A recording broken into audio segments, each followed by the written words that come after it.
Je ne sais pas comment vous le ressentez, mais pour moi, le continent africain, il est jamais vraiment bien défendu dans les médias. On y parle de coups d'État, on y parle de famine, on y parle de sécheresse, on y parle de misère. Et d'ailleurs, c'est sans doute l'image que l'on a de ce continent. Alors qu'en fait, il y a énormément de richesses, beaucoup d'intelligence, beaucoup de choses qui se passent dans ce continent, qui pourraient même être, pourquoi pas demain, un modèle pour le reste des pays.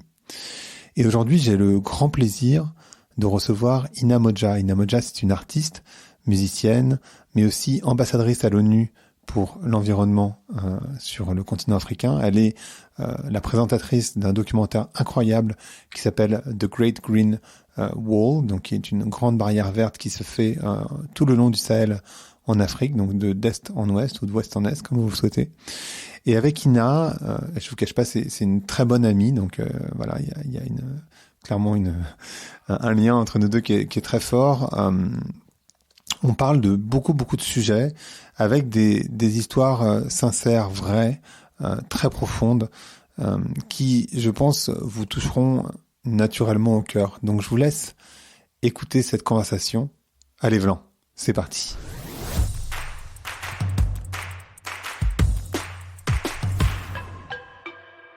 Bonjour à toutes et bonjour à tous. Bonjour Ina. Bonjour Greg. Je suis tellement content de t'avoir aujourd'hui. D'abord parce que ça fait un petit moment qu'on s'était pas vu, oui.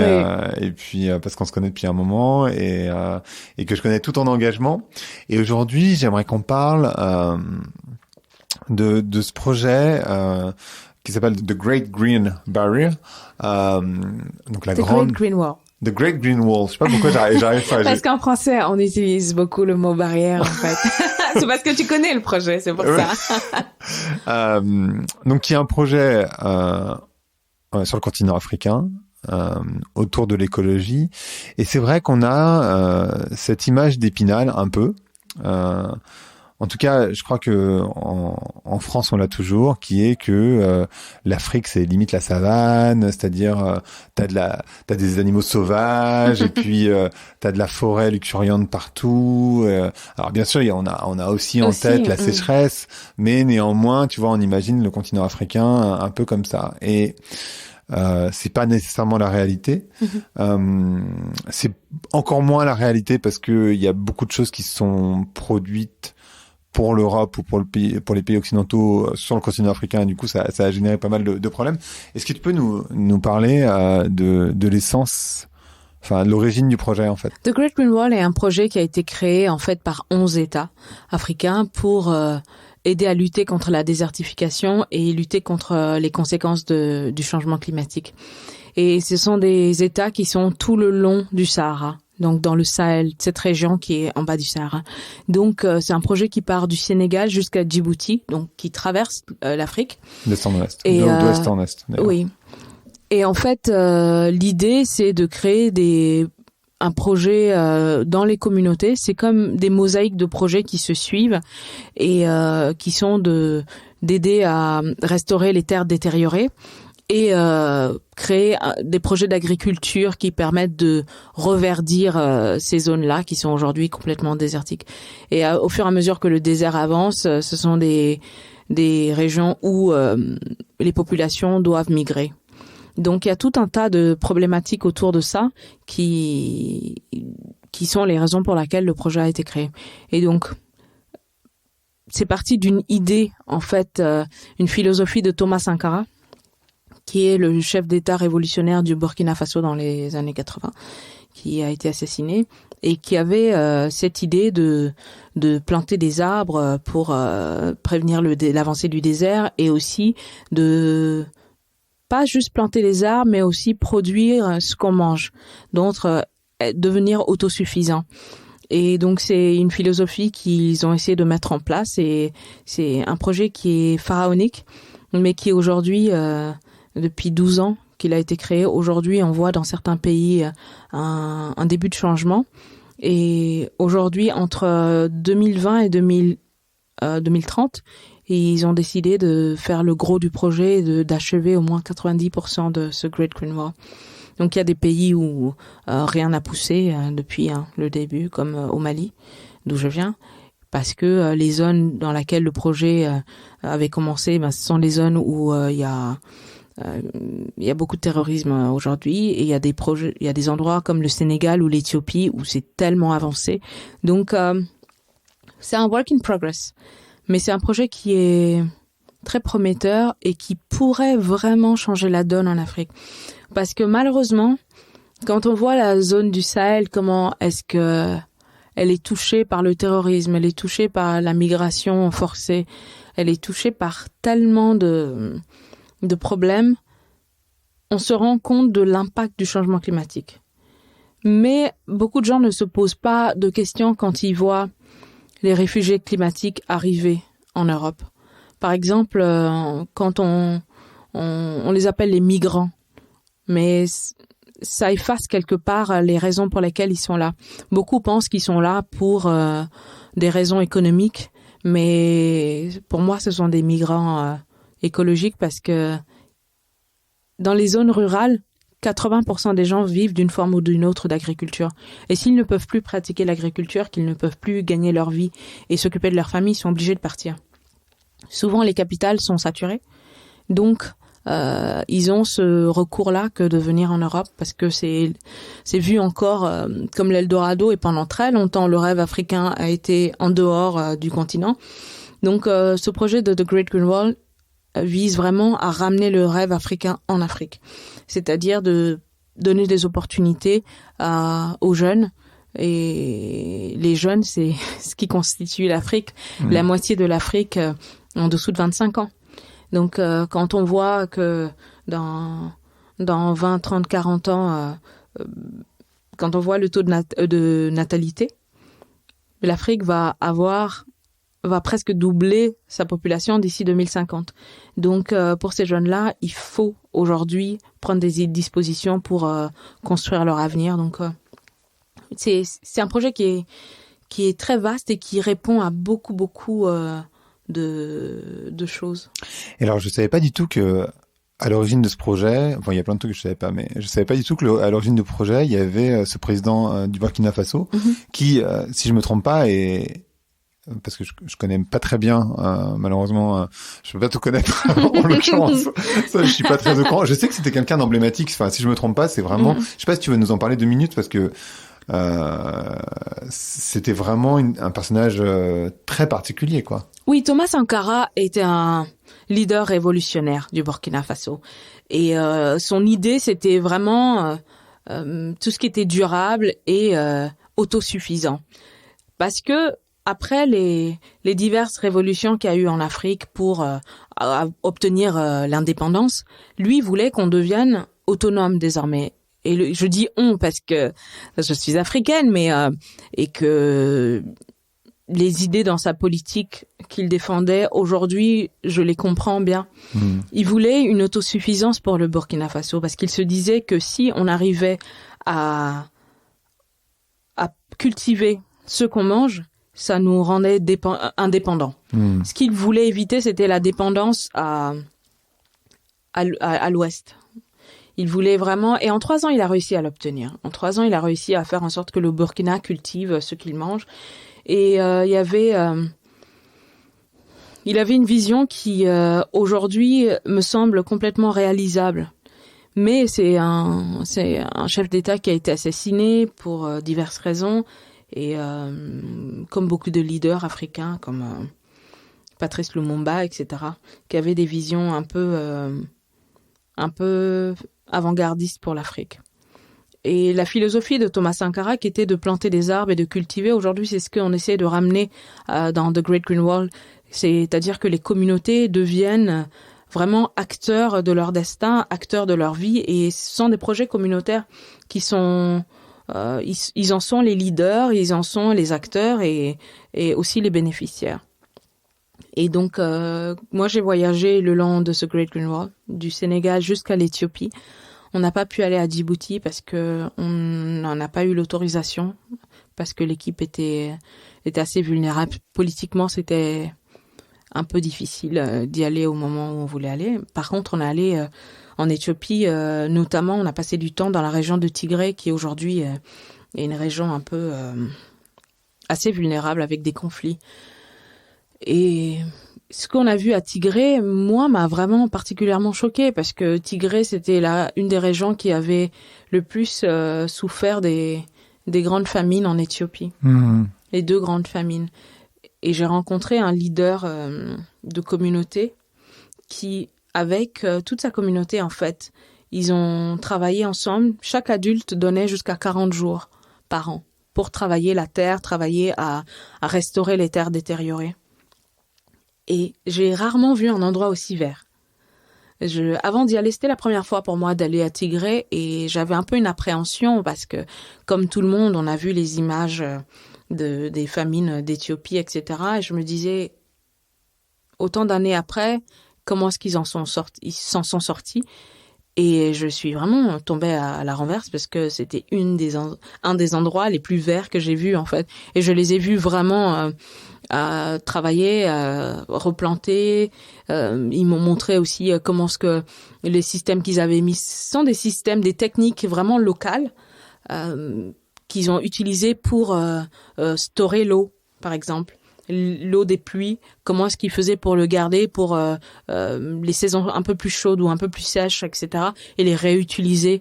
Tout un système de sustainability, un système durable qui a été vraiment créé pour l'endroit, par les gens de l'endroit. Et c'est ça que je trouve intéressant. Et le fait que Great Green Wall a été créé par des Africains pour l'Afrique, je trouvais que c'était un message fort qui était envoyé aux générations plus jeunes il faut se prendre en main et construire le continent sur lequel on vit et investir dedans. Parce que l'Afrique n'est pas... c'est même pas controversé ce que je veux dire, c'est une évidence. L'Afrique est le continent qui contribue le moins à la pollution de la planète. Parce qu'il y a moins d'industrie pour 1000 raisons. Et pourtant, on fait partie des plus vulnérables face au changement climatique lié à cette pollution-là.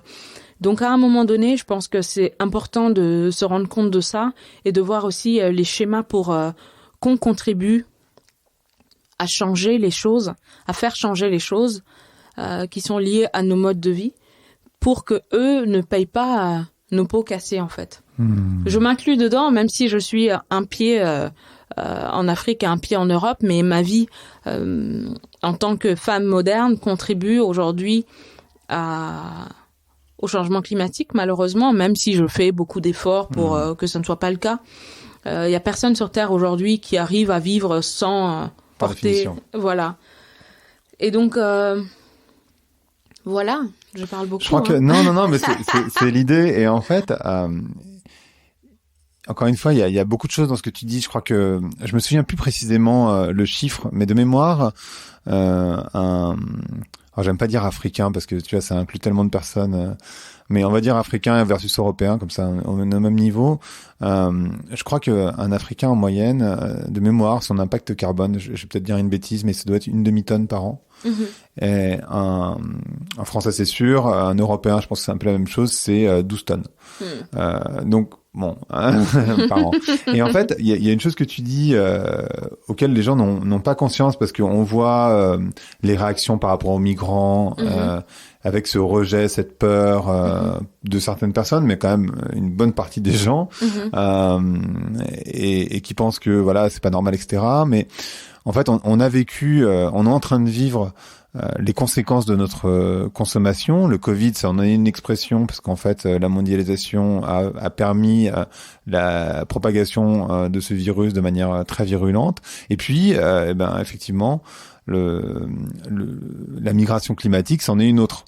Simplement, on a du mal à la reconnaître parce qu'on se dit oui, mais en fait, on a du mal à comprendre, je crois, en Europe que les gens migrent pas parce qu'ils ont envie, mais parce que en fait on les a forcés à cause des modes de vie qu'on a en Europe, en grande partie quand même, et que du coup on a rendu leur vie sur place totalement impossible. Et ça, enfin limite en fait, on pourrait se dire que les leaders d'extrême droite devraient promouvoir, tu vois, non mais c'est limite ça quoi, tu vois, c'est dire en fait vous devriez promouvoir le développement de projets comme celui-là parce qu'en fait aujourd'hui, et puis aussi réfléchir du coup à nos modes de vie à nous et de se dire on va pas pouvoir continuer à vivre comme ça, etc., etc. Donc moi, ça, je trouve ça un message vachement important. Et aussi, ce que tu dis sur les jeunes et sur le fait de, en fait, ce projet, il a commencé depuis assez longtemps, il se met en place, il y a beaucoup de fonds qui sont mis en place. Enfin, ce qui m'intéresserait de comprendre, c'est vraiment de déconstruire peut-être les idées qu'on peut avoir sur les pays africains, tant sur la réalité du paysage finalement, et puis sur l'inventivité. On va y revenir parce que moi aussi ça me porte vachement. J'ai vraiment la sensation que étrangement les portes de sortie pour différents pays, y compris l'Europe, peuvent se retrouver en Afrique parce qu'ils ont inventé des systèmes justement beaucoup plus malins pour utiliser l'énergie, pour travailler entre eux. Et finalement, il y a, enfin, à mon sens en tout cas, beaucoup d'idées à aller chercher. Et typiquement, je parlais tout à l'heure du Covid, on s'est rendu compte que la manière dont les virus avaient été gérés en Afrique, il y avait plein de trucs à apprendre qu'on aurait dû mettre en place en Europe, et ça n'a pas été le cas parce qu'on n'a pas voulu, entre guillemets, mais je pense que c'était complètement inconscient, mais de se dire, bah non, on va pas apprendre des pays africains. Tu vois, il y avait vraiment cette idée-là, alors qu'en fait, je crois qu'à l'inverse, il y a énormément à apprendre de l'expérience qui est allée en Afrique. Je sais pas si ça résonne pour toi tout ça, mais... Oui, complètement. Je pense que on réagit, en fait, dans les pays du Sahel notamment, on voit la vulnérabilité de la région du Sahel, avec tous les conflits, tout ce qui s'y passe. Prends par exemple le lac Tchad. Le lac Tchad, il alimente 4 pays. Et le lac Tchad s'est asséché de 90%, pardon. Le lac Tchad s'est asséché de 90% en 50 ans. Ce qui est énorme. Et les pays qui l'alimentent sont le Tchad, le Niger, le Nigeria et le Cameroun. Et tout autour de ces pays-là, autour du lac Tchad, qu'est-ce qui s'est installé? Boko Haram et les groupes armés qui commettent des actes terroristes. Parce que ils profitent de la vulnérabilité des gens qui sont autour de là. Et quand on prend le fait que 80% des gens dans des zones rurales vivent d'une forme ou d'une autre d'agriculture, on comprend leur désarroi et le fait que ils n'arrivent pas à combattre ces groupes et qu'ils en sont vraiment les victimes entre les kidnappings, entre les rapts forcés des jeunes, des viols, etc. Et tout ça pour dire que il y a un impact qui est énorme de la vie moderne d'un Européen à la vie moderne d'un Africain ou rural. Parce que 1 tonne et 12 tonnes, c'est une demi-tonne même. Tu vois, c'est vraiment énorme la différence. Et dans les régions où tu vis dans des situations de survie, en fait, tu deviens inventif, tu crées un système ingénieux pour pouvoir survivre, parce que l'homme est un survivant. Et il va pas se laisser mourir comme ça, il va trouver des solutions. Donc il y a beaucoup à apprendre, notamment en Éthiopie, comme je disais, dans la région de Tigré, il y a beaucoup à apprendre sur le système qu'ils ont mis localement de récupération d'eau et de gestion de leur eau, de comment est-ce que la communauté donne de son temps gratuitement pour travailler ensemble, pour en récolter les bénéfices après. Il y a pas mal de choses qu'on peut apprendre de ça. Après, moi, j'aime pas mettre les gens en opposition. Je pense que on n'a qu'une planète, on est vraiment sur le même bateau. Et peu importe qui fait quoi, on va tous en payer les conséquences, d'une façon ou d'une autre. Malheureusement, les pays les plus pauvres sont ceux qui payent le plus violemment les frais.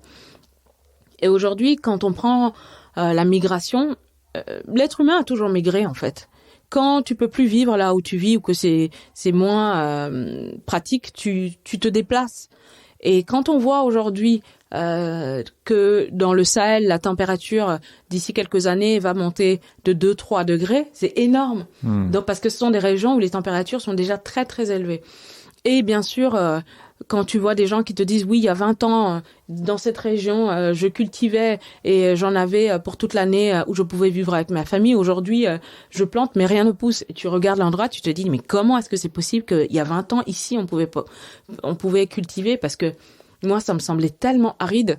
Et donc, on voit vraiment, mais on le voit avec nos yeux, hein, le changement du climat, l'impact que ça a sur la terre, sur les gens, les communautés, etc. Il y a un village au Sénégal où je suis allée que beaucoup de gens appellent le village sans hommes. C'est au sens figuré, mais les hommes qui sont là sont des hommes en dessous de 18 ans ou des vieux, des grands-pères. Parce que tous les jeunes hommes, à partir de 17, 18, jusqu'à les hommes qui sont dans la force de l'âge pour aller travailler, sont tous partis du village. Il y a des femmes, des enfants et des vieux monsieur.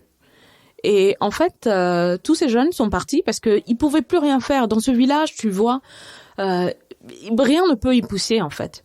Et ils vont soit dans la capitale, soit dans d'autres villes, mais c'est tellement saturé. Et donc, ils ont beaucoup de jeunes hommes sont partis de là pour aller en Europe. Parce qu'il y a ce rêve où beaucoup ont entendu dire que c'était un genre d'Eldorado où quand tu vas, tu peux travailler et envoyer de l'argent pour que ta famille puisse survivre.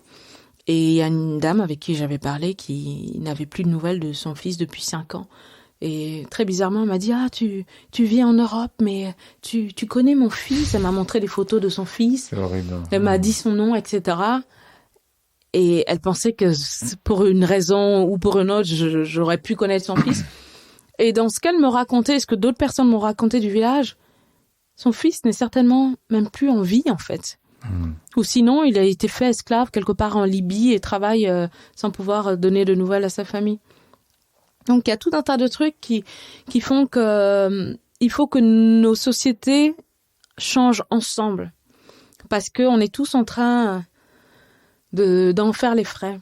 Et quand on voit des réfugiés qui arrivent aux portes de l'Europe,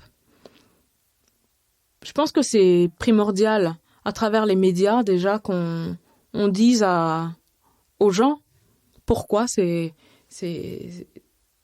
réfugiés sont là. Je les appelle volontairement des réfugiés parce qu'ils partent de chez eux parce qu'ils ne peuvent plus vivre. Quand on dit migrants, on enlève en fait le sens de leur migration, en fait. Parce que c'est juste des migrants. Les migrants, ils sont là pour avoir du boulot, ils sont là pour avoir un peu plus d'argent. C'est pas pour aller s'acheter une chemise chez Zara ou... Non, mais c'est vrai, c'est pas pour s'acheter un micro-ondes, c'est pas pour avoir des biens matériaux... C'est vraiment pour pouvoir bouffer et faire bouffer leur famille. C'est-à-dire des choses qui sont basiques. Et ils sont là parce que la planète est en train de se réchauffer. Ils peuvent plus vivre là où ils sont nés, ils ont grandi. Ils doivent trouver des solutions. Et on doit trouver des solutions pour eux. C'est pour ça que c'est très important de créer des solutions localement pour que les gens puissent avoir des opportunités, en fait. Parce que si t'as pas d'opportunité chez toi, qu'est-ce que tu vas faire? Tu vas pas rester là à attendre. Donc, c'est... Bien sûr. Et The Great Green Wall, c'est un de ces projets-là, mais il y en a beaucoup d'autres. Et moi, j'encourage à ce qu'il y ait de plus en plus de projets comme ça. Parce que c'est que comme ça qu'on va pouvoir empêcher les jeunes de se lancer dans ce voyage de l'espoir. Parce que c'est un voyage de l'espoir. À un moment donné, j'étais à Agadez, au Niger, les portes du désert, et je donnais des ateliers de musique dans un camp de réfugiés.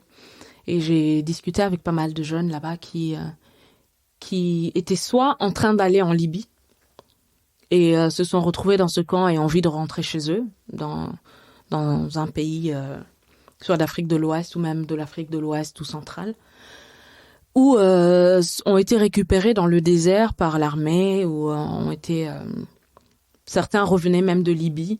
Et j'ai entendu des histoires à glacer le sang. C'est terrible. J'ai entendu des histoires d'esclavage moderne, des gens qui ont été vendus et qui travaillaient pour des gens sans pouvoir partir, sans être rémunérés. C'est de l'esclavage. Donc, et ça, c'était c'était en 2017 que j'étais à Agadez. Et après ça, il y avait eu ce fameux reportage de CNN qui montrait les gens vendus, etc. Et donc aujourd'hui, cette vulnérabilité, en fait, les contraint à se mettre dans des positions où ils se lancent. On voit les gens mourir en mer ou être dans des bateaux où on ne sait pas quel État va accepter de les laisser descendre, etc. Mais quand ils arrivent là, c'est la fin d'un voyage de l'espoir. Ce sont des survivants. Parce qu'avant ça, ils ont dû arriver aux portes du désert, soit au Niger, au Mali, en Algérie, au Maroc, etc. Ensuite, il y a la traversée du désert où il y a beaucoup plus de gens qui meurent dans le désert soit tués par des passeurs parce qu'ils les ont abandonnés ou ils les ont tués, ils ont pris leur argent, soit après ça, ils arrivent à dépasser le désert. Ils sont pris en Libye et ils sont emprisonnés. Et les prisons libyennes font du chantage aux parents parce qu'ils te font appeler ta famille pour qu'ils leur envoient de l'argent et là, ils te laissent rentrer chez toi. Et si ta famille n'a pas d'argent, mais qu'est-ce qui se passe? Tu es vendu comme esclave à des gens qui vont t'employer et qui vont te faire du travail forcé. Et si tu arrives à ne pas être chopé, à ne pas mourir dans le désert, à ne pas être fait prisonnier en Libye, que tu arrives en Libye à monter sur une embarcation et que tu ne coules pas dans la mer Méditerranée et que tu arrives en Europe, tu vois toutes ces étapes-là que tu arrives là, on te permet pas de descendre du bateau ou sinon on te prend et on te renvoie tout de suite chez toi ou n'importe où. C'est terrible. C'est terrible. Tu sais, il y a cette phrase que j'ai en tête, qui est horrible, attention, que beaucoup de personnes en France ont en tête, malheureusement. Enfin, c'est horrible, mais en Europe, je pense de manière générale, qui est oui, mais nous, on peut pas prendre toute la misère du monde. Tu vois cette phrase qui est immonde, parce qu'en fait, cette misère, c'est nous qui l'avons... Enfin, c'est nous, pays occidentaux, qui l'avons créée, en fait, cette misère. Mais je répondrais à ça. Dans ce cas, on ne peut pas prendre toute la richesse du monde. Parce que la misère, quand on voit par exemple le Congo, quand on voit des endroits qui ont des ressources naturelles vitales pour le bon fonctionnement de la société en général, globale, que ce soit pas que l'Europe, mais du monde en général, aujourd'hui, on n'aurait pas de téléphone portable sans les ressources naturelles qu'on ne trouve que dans certains endroits en Afrique. Et après, on a aussi des choses, des objets de luxe comme les diamants. Les Blood Diamonds, c'est quelque chose dont on parle peu, mais quand on regarde les pays comme la Guinée qui ont des mines d'or, des mines de ressources incroyables, de gaz, de choses qui devraient faire en sorte que les pays où ça se trouve soient riches, ce n'est pas le cas. Parce que ces richesses sont exploitées par d'autres que l'Africain moyen. Et j'ai envie de dire, en partenariat avec des gouvernements. Hein. Donc, si aujourd'hui, ces ressources en Afrique, on en bénéficie en Europe, il faut qu'on regarde de plus près aussi la misère qui vient de là. Parce que le partage n'est pas équitable. Et moi, je vis une vie africaine et européenne. Donc, comme je disais tout à l'heure, j'ai un pied d'un côté, un pied de l'autre. Et je suis consciente de ça. Et les privilèges qui vont avec nos vies, bien sûr, toute la richesse de l'Europe n'est pas basée sur les ressources naturelles de l'Afrique. C'est pas ce que je suis en train de dire. Mais on profite beaucoup. Beaucoup plus que beaucoup d'Africains des richesses de l'Afrique. Et donc, à un moment donné, il faut un système qui soit plus équitable pour que on puisse... On peut pas fermer les yeux sur ça. On peut pas dire on peut pas prendre la misère du monde, mais en même temps, en avoir les privilèges. Si on a les privilèges, on partage, en fait. À un moment donné, c'est un chien qui se mord la queue. C'est un chien qui se mord la queue. Je pense que aujourd'hui, les mentalités sont en train de changer parce que avant, on pouvait le mettre sur le compte de l'ignorance. Mais aujourd'hui, comme on disait tout à l'heure, l'information, elle est là pour qui veut chercher. Mais je pense qu'il faut que l'information devienne plus mainstream, en fait. Que on partage un peu plus quand on parle de la migration, quand on parle des réfugiés, qu'on rentre un peu plus dans le détail des différentes raisons pour lesquelles ils arrivent en Europe. Parce qu'avant que les Africains arrivent en Europe, les Européens sont arrivés en Afrique. Par exemple, quand on parle de la colonisation, c'est un peu tabou aujourd'hui de parler de la colonisation. Mais il y a des gens j'ai entendu des choses horribles aussi, où les gens disent oui, mais les bénéfices de la colonisation, ça a apporté l'éducation, ça a apporté ceci, ça a apporté cela. Mais ce qui est terrible à dire, mais il faut pas oublier, on peut parler du passé quand elle a encore des conséquences aujourd'hui. Quand on me répond que la colonisation, oui, mais il faut arrêter de vivre dans le passé. J'aimerais bien qu'on n'en parle plus, parce que ça voudrait dire que ça n'a plus d'impact aujourd'hui. Moi, je viens du Mali et notre monnaie, c'est le franc CFA. Donc, le franc CFA, ça veut dire quoi? C'est le franc des colonies.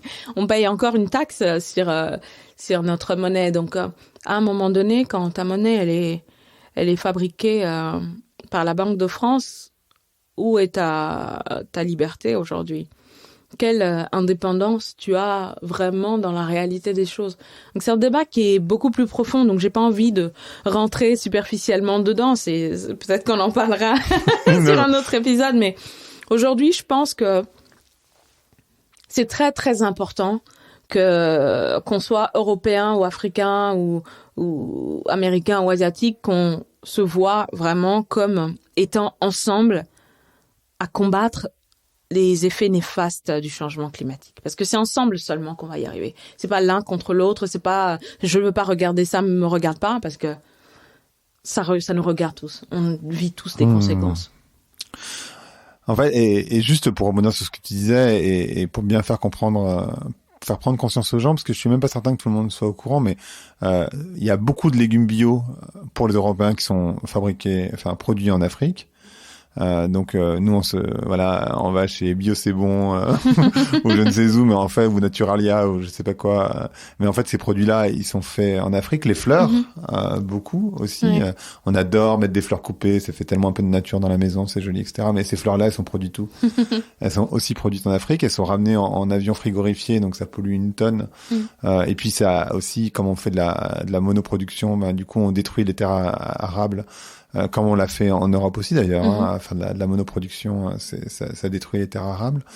Et oui, et c'est pour notre propre plaisir. Et c'est vrai que moi aussi j'aime bien les fleurs, hein. Je trouve ça très joli. Moi j'adore les fleurs. Et j'aime bien manger bio aussi. Il y a pas de jugement, mais c'est juste prendre conscience. Ce que tu disais, je trouve que c'est très fort de dire on peut pas recevoir toute la misère du monde, mais dans ce cas-là, on peut pas prendre toute la richesse du monde non plus. Et c'est à mon sens une phrase hyper forte. Je trouve que c'est, tu vois.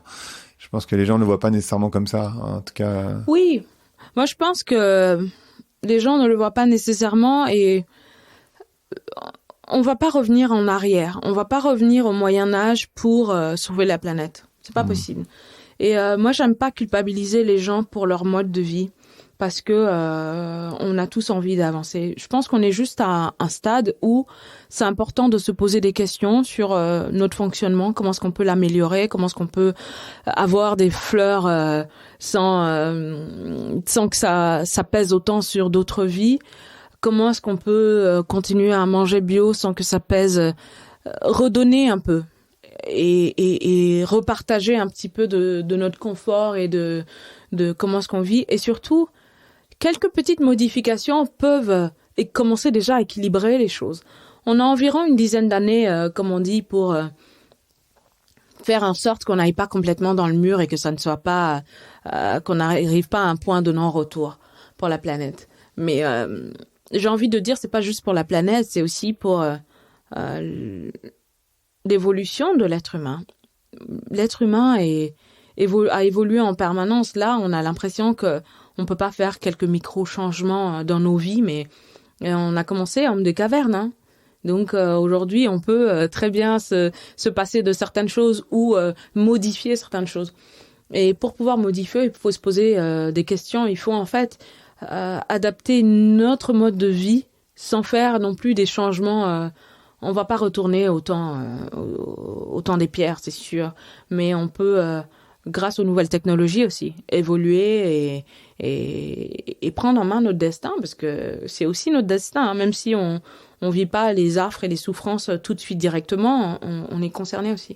En fait, il y a aussi ça que tu dis, et moi, tu sais, je parle pas trop de sauver la planète, ou je parle de moins en moins d'écologie, parce que pour moi, en fait, la question écologique, elle s'intègre dans un grand ensemble qui est le vivant. Enfin, en tout cas, c'est comme ça que moi je l'entends, et je parle pas du vivant comme peuvent en parler des spécistes ou quoi, mais le vivant dans son ensemble, c'est-à-dire le développement du féminisme, le respect du vivant, que ce soit des plantes, des autres animaux, des humains, etc. Et effectivement, ce que tu dis, c'est que, et Thomas Pesquet dit ça aussi, enfin tous les gens qui vont dans l'espace le disent, c'est que c'est une petite bulle bleue finalement, qui est assez petite et qui est quand même toute seule dans l'univers, qui est très noir lui pour le coup.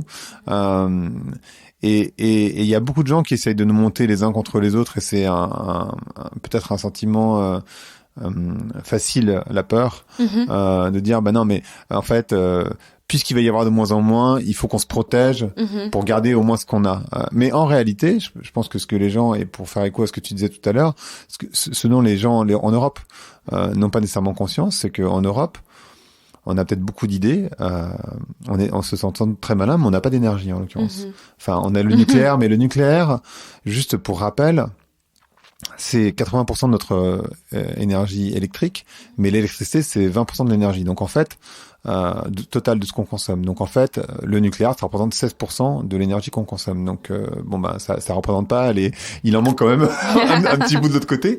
Et en fait, l'énergie, bah elle vient d'où en fait? Il y a un peu de charbon effectivement en Pologne, et il y a un peu encore de gaz dans les mers du Nord, mais il y en a plus trop. Donc nous les premiers, on va avoir un petit problème technique d'énergie. Donc si on se met pas d'accord avec des pays, par exemple en Afrique, où il y a de l'énergie et où on va chercher ce que tu disais, tu vois, des énergies fossiles, donc du charbon et d'autres choses, on va se retrouver ou du pétrole, on va se retrouver bloqué en fait, bien avant le continent africain. Alors que le continent africain, en plus, vous avez mis en place des méthodologies j'allais dire entre guillemets malignes, mais en tout cas de consommation sobre, de sobriété, qui vous permettent en même temps d'avoir un mode de vie moderne, en tout cas pour certains. Et encore une fois, ce que tu disais, c'est qu'il faut qu'on avance ensemble. Enfin, moi, je trouve que c'est un beau message, et c'est marrant parce que j'ai reçu un mec qui s'appelle Eric Julien, qui est un géographe qui est spécialiste des Indiens Kogi, tu sais, qui sont en Amérique centrale, et eux ils disent la même chose. Vous nous avez décimés, nous avez détruits, etc. Mais nous on veut juste avancer ensemble. Je pense qu'on a des choses à faire ensemble. Et les seuls qui veulent pas avancer ensemble, c'est les Occidentaux finalement. J'ai l'impression qu'ils se sentent plus malins que la moyenne. Mais il y a de plus en plus de gens qui sont conscients qu'il faut avancer. Et j'ai envie de dire que la pandémie de la Covid a en fait ouvert un petit peu l'horizon de beaucoup de gens. Parce qu'on s'est rendu compte qu'on est ensemble dans le même bateau, là. Et qu'on doit y faire face ensemble. Parce que il n'y avait pas question de couleur, de peau, d'âge, de classe sociale, de porte-monnaie, etc. N'importe qui pouvait attraper le virus. Et il y a eu ce truc où on a commencé à regarder, à s'intéresser à ce qui se passait chez les voisins, vraiment. À ce qui se passait de l'autre bout de la terre. Beaucoup de gens le faisaient déjà, mais là, c'était vraiment quelque chose de encore plus global et encore plus poussé. On s'intéressait à des gens d'habitude, c'était pas forcément le centre d'intérêt. Donc, petit à petit, on a commencé à regarder, je m'inclus dedans, même si je faisais déjà bien attention avant à ce qui se passait. Mais beaucoup de gens ont commencé à se dire « Ah, mais... on est pareil, en fait. On a les mêmes problématiques, on a les mêmes... et ça a soulevé, en fait, des problèmes qui avaient été mis sous le tapis. Beaucoup sont remontés à la surface. Comment on se disait tout à l'heure, avant de commencer le podcast, on est dans une période de transition. Et les problématiques qu'on est en train auxquelles on est en train de faire face aujourd'hui, que ce soit le racisme, le manque d'égalité, la pauvreté, etc. C'est des problématiques qu'il faut pouvoir adresser et commencer à gérer pour pouvoir évoluer. Et aujourd'hui, pour tout ce qui est autour du climat, de l'environnement, c'est quelque chose qu'on ne peut pas éviter de voir. Quand on voit les jeunes générations, la génération de Greta et tous ces jeunes de la génération Z qui sont dans la rue et qui demandent à ce qu'on leur laisse pas une planète pourrie, je les comprends tellement. C'est une génération qui risque de subir ce que la génération de nos parents ont commencé à mettre en place, celle d'avant, parce qu'on n'en avait pas conscience. Mais aujourd'hui, on a l'information, donc on peut vraiment changer les choses. Et moi, j'ai envie de dire,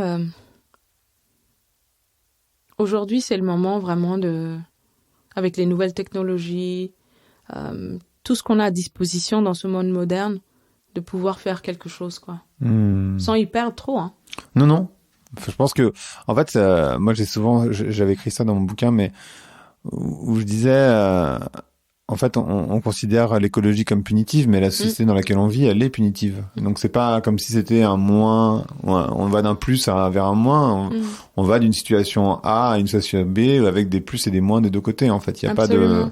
pas de, peut-être que, enfin, ce dont tu parles, tu vois, qui sont des valeurs pour moi hyper, j'allais dire moderne, mais sans doute pas moderne, en tout cas post-moderne, qui sont le collectif, qui sont la sobriété, qui sont la nature, et qui sont tout ça représenté derrière ce projet. Et en fait, c'est vers ça qu'on a besoin d'aller. Et en fait, du coup, on a besoin d'y aller, évidemment, de manière collective et donc tous ensemble. Tu peux pas y avoir un truc intermédiaire, c'est impossible. Et pour revenir sur le projet, ça fait combien, enfin, ça fait combien d'années que ça a commencé, ça fait combien d'années que c'est en cours, et où est-ce qu'on en est à peu près? Enfin, parce que je sais que ça dépend des pays, mais... C'est un projet qui a commencé en 2007. Il était en réflexion déjà à la fin des années 90 et en début 2000. Et en 2007, l'Union africaine a lancé The Great Green Wall. On appelle en français la Grande Muraille Verte. Et au départ, il y avait 11 pays. Et aujourd'hui, il y a des pays qui sont très très avancés, comme le Sénégal, l'Éthiopie, etc. Il y a des pays qui sont très très en arrière pour diverses raisons, comme le Mali. Est-ce que tu disais parce que le terrorisme est très présent dans la région du Sahel, donc parfois les États doivent faire face à une urgence qui est la sécurité plutôt que ça. Mais l'un va avec l'autre en fait. Bien sûr. On s'en rend compte avec le temps. Donc aujourd'hui, l'idée est que d'ici 2030, le projet soit quasiment achevé à 90%. Donc, restaurer les terres dégradées, arrêter l'avancée du désert du Sahara et redonner un peu aux communautés qui sont le long de cette grande muraille verte des opportunités et créer comme ça des mosaïques de projets le long. On appelle ça la grande muraille verte parce que on se dit que quand le projet sera achevé, de l'espace, il sera visible. Et c'est sur 8000 kilomètres, mais c'est des millions d'hectares de terre qui vont être restaurés et permettre aux gens à nouveau de ne pas migrer comme ça, parce que les conséquences de ça, c'est que si tu ne peux pas vivre plus d'une année, 2 années d'affilée dans le même endroit, les communautés qui deviennent nomades comme ça, comment est-ce que les enfants vont à l'école ? Comment est-ce que tu mets en place un système d'éducation ? On a envie que les enfants qui étudient puissent prétendre à pouvoir devenir des avocats, des docteurs, de ce qu'ils veulent. S'ils sont en train de passer 2-3 heures par jour à aller chercher de l'eau à des kilomètres à pied, au lieu d'être en train d'étudier, comment est-ce qu'on construit un continent ? Donc il y a beaucoup de problématiques qui sont liées à ça et auquel on essaye de répondre avec ce projet. Et on essaye aussi de le descendre. Après, l'idée, c'est de le descendre ou du nord, parce que là, c'est parti d'ouest en est. Ouais. Mais on peut aussi l'envisager Absolument. de nord au sud ou de sud. Alors, depuis quelques années, il y a d'autres pays qui se sont rajoutés aux 11 pays fondateurs qui ne vivent pas forcément dans la région du Sahel, mais qui pensent que c'est un projet qui est intéressant à mettre en place sur place pour prévenir justement ou pour aider les communautés, parce que les communautés rurales, l'agriculture est quelque chose de très important. Donc on voit que ramener des opportunités en Afrique, ça va beaucoup aider le continent à se construire en fait. Et on parlait tout à l'heure tous les deux de l'engagement, parce que c'est quelque chose qui, en fait, j'ai fait cet épisode avec Abdelmalik que tu connais bien par ailleurs, mais où il parlait de l'engagement des artistes et du rôle des artistes dans la transformation de la société.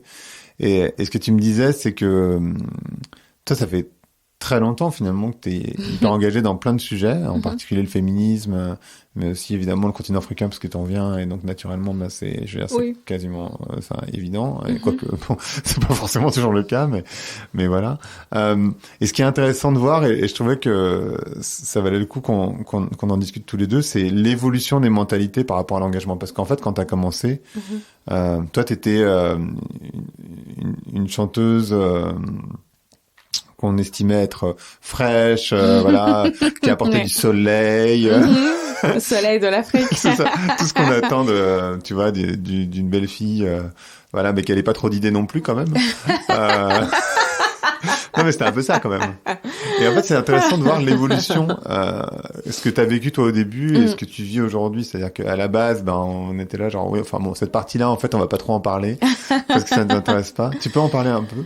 Ouais, alors déjà j'adore Abdel Malik. Je pense que c'est un artiste qui est extraordinaire et qui est une grande inspiration pour moi parce que à travers sa réflexion, son art, il arrive à faire évoluer les mentalités.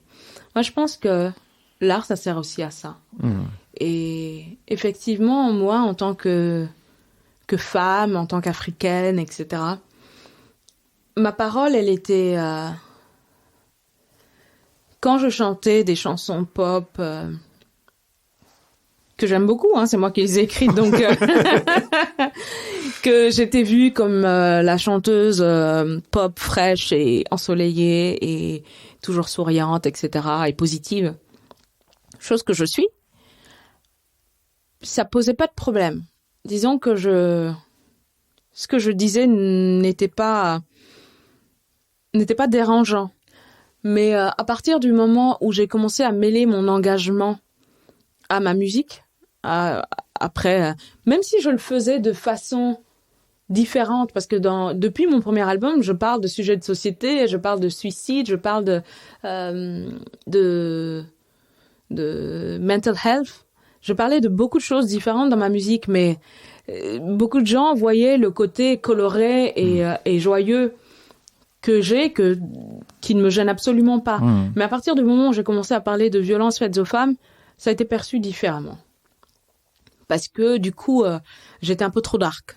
Les sujets dont je parlais étaient un peu trop lourds en fait, pas assez légers.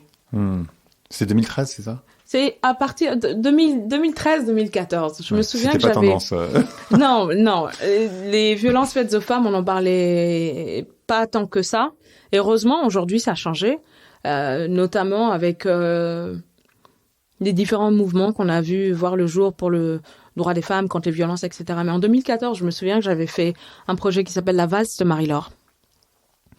Et d'ailleurs, il y a un truc qui est très, très, très drôle parce que quand j'ai fait La valse de Marie-Laure, c'est ce couple, dans la vidéo, pour les gens qui auront envie de le regarder, c'est sur YouTube, il y a ce couple qui se lance dans cette espèce de danse qui commence par une danse amoureuse et qui finit par être violente, etc.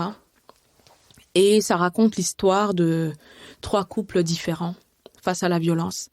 Et je me souviens que ça n'avait pas trouvé un grand écho à l'époque.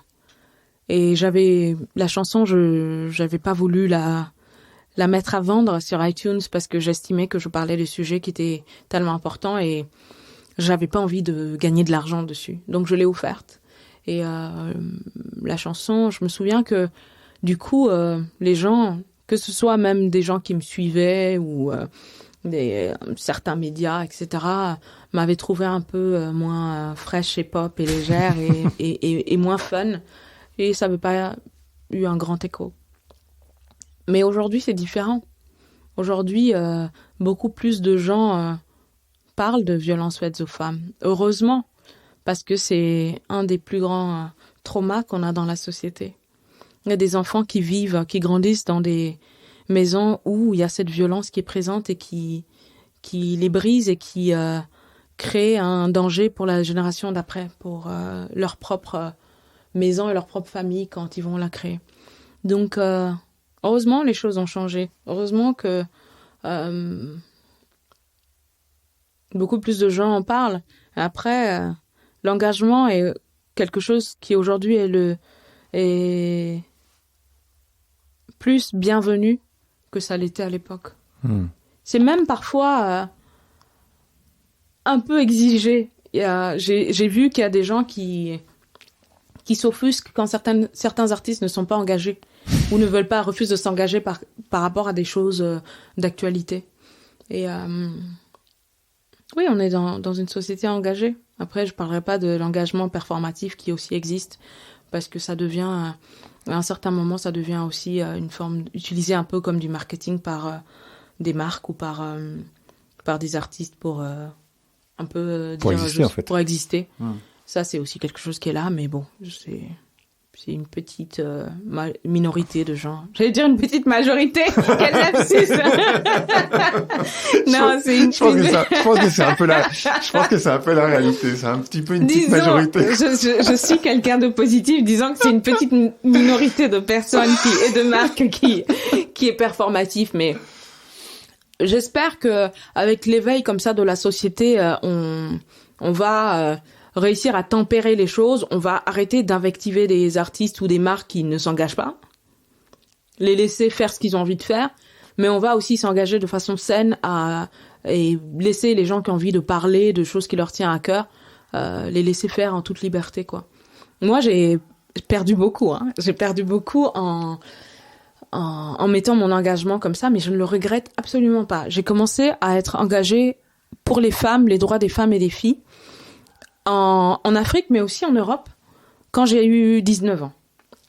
Quand j'ai réalisé que j'étais excisée, ce que ça aurait comme impact sur ma vie, je me suis dit, à l'époque, je pensais que je pouvais rien faire pour moi. Je savais pas que la chirurgie reconstructrice, la chirurgie réparatrice existait, je ne savais pas. Donc, je me suis jetée dedans parce que ça me permettait d'avoir un peu un impact contre ça. Je me suis dit, si pour moi c'est trop tard, je veux faire en sorte que d'autres petites filles et d'autres femmes ne vivent pas la même chose que moi. Donc à 19 ans, j'ai commencé comme ça à être engagée, et mon père est féministe, ma mère est féministe. Donc j'ai grandi dans un environnement où pour moi c'était pas une grosse rébellion, mais c'était important à faire. Et autour de moi, je me souviens que mes potes de 19 ans étaient soit des gens très engagés ou n'en avaient rien à faire, mais c'était pas un problème. Et parallèlement à ma vie d'artiste, je le faisais aussi. Mais à partir du moment où les deux se sont rencontrés, j'ai tout perdu. J'ai perdu le statut public que j'avais. C'est-à-dire que ma musique a été moins jouée parce qu'elle était moins fun, mais par contre mes concerts se remplissaient beaucoup plus. J'avais de plus en plus de gens qui venaient me voir en concert. J'ai pu, avec cet album que on m'avait prédit ne se vendrait pas, parce qu'on m'avait dit avant la sortie de l'album que j'en vendrais très peu, parce que c'était un album qui était trop dark, c'était un album qui était en bambara, donc tu vois, c'était pas marketable, soi-disant. Et j'ai produit pour la première fois avec mon mari ma tournée. J'ai fait plus de 230 dates sur les 5 continents, en étant headliner sur les plus gros festivals. Donc à un moment donné, il y avait une contradiction énorme dans le fait qu'on me disait, attention, tu joues ta carrière en l'ouvrant un peu trop, en parlant de sujets qui me concernaient, parce que je suis une femme, je suis une femme noire. Donc toutes ces choses-là me concernaient. Donc le fait d'en parler, c'était vu comme tabou. Aujourd'hui, heureusement, ce n'est plus le cas. Mais il faut pas avoir peur de perdre les choses si tu veux vraiment faire bouger un petit peu les choses. Et c'est juste à mon échelle. C'est une toute petite échelle, mais j'ai toujours trouvé que c'était important que je puisse emmener ma petite pierre à l'édifice. Et si d'autres personnes le font, tous ensemble, on va pouvoir réussir à créer quelque chose qui sera grandiose. Moi, toute seule, c'est une toute petite pierre.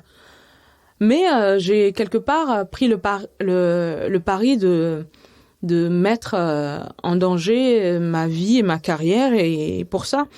Et j'ai perdu beaucoup momentanément sur quelque chose tout de suite, c'était évident. Immédiat, ouais. Je suis passée de quelqu'un qui passait en radio 1 milliard de fois par jour à plus du tout. Mais ça m'a tellement consolidée en tant qu'être humain. Ça m'a renforcée, ça m'a permis de mais d'avancer encore plus dans mon engagement. Et aujourd'hui, mais si c'est à refaire, je le referai 1000 fois. Parce que ce que tu perds, tu le reconstruis d'une façon différente, en fait. Et la société est en train de changer, donc on se retrouve à un moment donné sur le chemin, de toute façon. Bah oui, maintenant c'est cool d'être engagé. Mais Bon, mais tant mieux, hein. Je sais pas si c'est cool, hein, parce que C'est cool, moi, je mais pas peux dire- trop quand même. ouais, je peux dire que 50% de ma vie est consacrée à mon engagement. L'autre 50% est consacré à ma vie perso et à mon art. Et je me prends des baffes, je me suis pris des baffes depuis que j'ai 19 ans. C'est pas forcément des choses que je mets en avant, mais quand tu es engagé comme ça sur le terrain, attends-toi à ce que ça soit pas rigolo, attends-toi à ce que ça ait un énorme impact sur ton mental. Parce que, surtout, les violences faites aux femmes, quand tu parles à des femmes victimes de violences, ça réveille ton propre trauma. Il y a des choses qui sont des vrais triggers pour ton trauma. Et entendre, je me souviens qu'on avait créé des groupes de parole à la Maison des Femmes qui existent encore. À un moment, j'y allais au début. À un moment, je ne pouvais plus y assister parce que chaque parole de femme réveillait mon propre trauma. Et à un moment donné, je me suis dit, je ne peux plus aider là parce que je suis moi-même en train de crouler. Et heureusement, Rada est quelqu'un de tellement solide que elle m'a tout de suite rattrapée et on se parle beaucoup et je ne suis pas une professionnelle, donc être comme ça sur le terrain, ça a ses conséquences aussi. Et puis pareil pour l'environnement, quand ce voyage de The Great Green Wall du Sénégal jusqu'à l'Éthiopie, je porte encore des histoires de gens rencontrés sur le long du voyage sur mes épaules. Tous les jours, j'y pense. Il y a des histoires qui encore représentent un trauma pour moi. Un trauma minime parce que eux, ils le vivent. Moi, on me l'a raconté. Mais juste par... Empathie. Comment dire ? Transmission. Oui, c'est un genre de... Je l'ai vécu à travers eux, donc c'est vraiment minime. Je devrais même avoir honte de porter le trauma en moi. Mais ça m'a tellement pesé, imagine eux. Imagine quand tu entends des histoires de femmes qui ont été trafiquées sexuellement, qu'elles ont été enlevées, qu'elles ont été bernées, on leur a dit qu'elles partaient en Europe pour être assistantes, pour faire des jobs qui les faisaient rêver, ou juste cuisinières, quelque chose qui les passionnait, et qu'en fait, elles étaient en train d'être trafiquées pour devenir prostituées en Europe. Tu parles avec ces femmes qui te racontent leurs histoires, ça te reste quelque part sur l'épaule. Moi, je les porte, ces femmes-là. Et à un moment donné, l'engagement, il peut être traumatisant, donc il faut le faire avec attention. Il faut, dès qu'on se rend compte que ça devient un poids lourd, faire un genre de break, parce que si tu ne tiens pas mentalement, tu peux aider personne. Donc moi, j'ai eu régulièrement des coups de breakdown comme ça mental où tu te dis oh, mon Dieu, je ne vais pas bien. Et tu te rends compte que c'est des choses que tu... Donc l'engagement, c'est pas cool, mais c'est nécessaire et c'est pour ceux qui ont envie de le faire, en tout cas. Non, je disais, c'est cool de le dire en tout cas. Mais c'est vrai que ce que tu décris, tu le retrouves beaucoup chez les thérapeutes, qui d'abord il y a un besoin d'ancrage et puis il y a besoin de se laisser traverser par les histoires des autres sans les retenir en soi, et c'est ça qui est le plus difficile. Hein. C'est ça qui est difficile. Hyper dur. Parce que je ne suis pas professionnelle, donc mais même quand t'es je suis professionnelle, juste une nana qui met mes baskets et je vais dans des endroits reculés rencontrer des gens extraordinaires qui ont des choses à dire et des choses à m'apprendre aussi. Et moi, en fait, avec ce Great Green Wall, je suis vraiment, vraiment, vraiment que quelqu'un qui répète leurs histoires, qui partage leurs histoires. J'ai zéro mérite, en fait. Non, c'est vrai. Dans le fond, j'ai pas le mérite que... Eux, ils sont vraiment en train de changer les choses. Moi, je m'utilise comme vecteur, en fait, pour partager leurs histoires. Chacun sa place. Pour partager chacun sa place. Et dans ce Great Green Wall, je suis plus un messager plutôt que... aujourd'hui, je suis aussi acteur parce que j'aide à attirer l'attention sur ce que c'est et j'aide à lever aussi de l'argent pour que le projet se fasse. Donc je deviens plus acteur, mais même nous, on les accompagne en fait. Ceux qui vivent sur le terrain et qui... J'ai été interviewée 2 ex de Boko Haram au Nigeria. Et en fait, quand je les ai rencontrés, ça... Déjà, pour aller les rencontrer, c'était un voyage de nuit avec une toute petite équipe, vraiment très secret parce que c'est dangereux. Mais ce qu'ils m'ont dit, mais ça a écroulé, ébranlé toutes les certitudes que j'avais en fait. Parce que je me suis retrouvée face à deux faces de la même médaille. Une jeune femme et un jeune homme. La jeune femme avait 17 ans, le jeune homme avait 16 ans. Tous les deux enlevés par Boko Haram. La jeune femme avait été enlevée quand elle avait 13 ans par Boko Haram, mariée de force à un combattant 3 fois. Parce qu'on te marie, si ton mari va au combat, piller des villages, etc., qu'il meurt, ils attendent 40 jours pour s'assurer que tu n'es pas enceinte, te remarient. Donc elle a subi 3 mariages forcés. Et viol, etc., mal nourrie, battue, toutes les horreurs qu'on peut s'imaginer. Et le jeune homme a été kidnappé, pareil. Son père, ses frères, son village a été décimé, brûlé, etc. Lui a été enlevé, mais il a été groomed, il a été entretenu, il a été valorisé. On lui donnait des petites tâches. Au début, c'était surveiller les bêtes, nettoyer les armes. On lui a donné de plus en plus de responsabilités. On l'a formé petit à petit pour devenir un combattant. Donc, il était bien traité. Et quand elle me racontait son histoire, j'avais tellement d'empathie, chose qui est normale.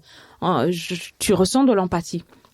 Mais nos cerveaux ne sont pas faits pour ressentir de l'empathie pour ce jeune homme de 16 ans qui nous racontait qu'il avait tué des gens, qu'il le regrettait. Mais sur le coup, quand il me racontait tous les meurtres qu'il avait commis, qu'ils étaient allés brûler des villages, qu'ils étaient allés commettre tout ça, et il le disait en souriant, et j'avais une espèce de rage qui montait, une colère, et je lui dis, mais tu le dis en souriant, est-ce que tu as des regrets? J'avais les boules. Et en fait, il me dit, mais Boko Haram, en fait, ce sont les premiers qui m'ont appris quelque chose, qui m'ont valorisé. J'ai jamais été à l'école avant ça. Il a été kidnappé à l'âge de 9 ans. Et ils m'ont donné à manger, Et là, je me suis dit, en fait, la société a failli à cet enfant. Parce qu'à 9 ans, kidnappé, et que ce soit un groupe armé terroriste extrêmement violent qui lui ait appris quelque chose dans la vie, c'est terrible quand même. Et donc la femme, mon amie qui était avec moi, qu'on appelle la femme qui parle à Boko Haram, parce que c'est une des rares personnes qui arrive à avoir une conversation avec eux, m'a dit, tu sais, c'est le psychologiquement l'impact qui est laissé sur ces jeunes enfants kidnappés est tellement grand qu'ils sourient, mais c'est pas parce qu'ils se rappellent avec plaisir, c'est juste que c'est un trauma son esprit ne peut pas encore gérer.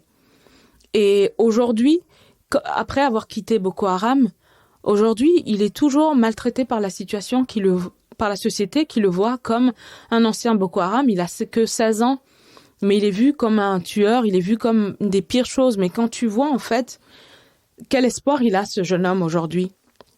Moi, ce qu'il me disait, c'est que tout ce que je voudrais, c'est apprendre un métier, pouvoir gagner ma vie et devenir un homme décent.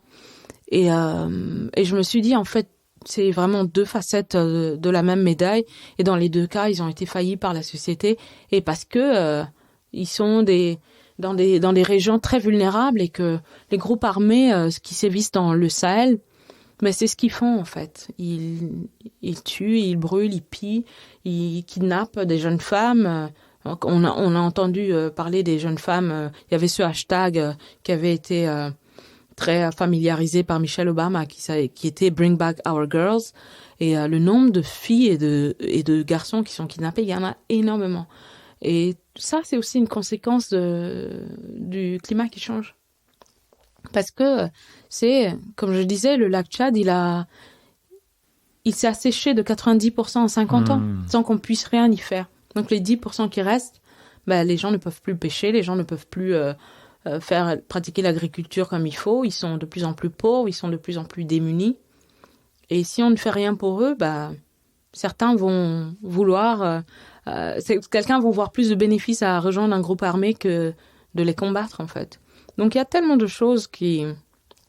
Aujourd'hui, après avoir fait cette interview, je me suis dit moi-même, mais ton esprit, il était déjà formaté pour détester ce jeune homme, en fait, sans même penser à tout son parcours et comment est-ce qu'il en est arrivé là.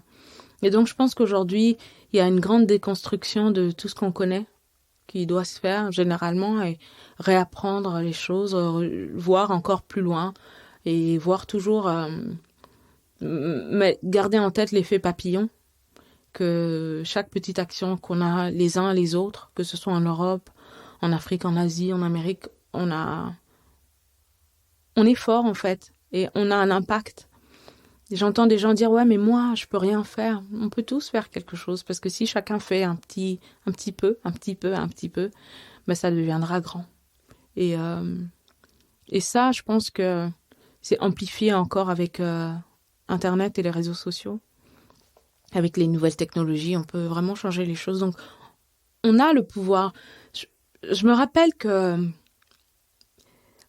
en grandissant, j'ai envie de dire, parce qu'à 19 ans, t'es encore un enfant pour moi. Mais en grandissant, avec toutes mes idées, on me disait, ouais, mais t'es tellement naïf, tu penses que tu peux changer le monde. Mais en fait, vouloir changer le monde, c'est pas de la naïveté. C'est du courage. Il te faut, parce que on pense que tu ne vois pas tout ce qui est terrible et difficile, que tu vois la vie en rose, mais tu vois la vie pour toutes les couleurs qu'elle a. Et le sombre en fait partie.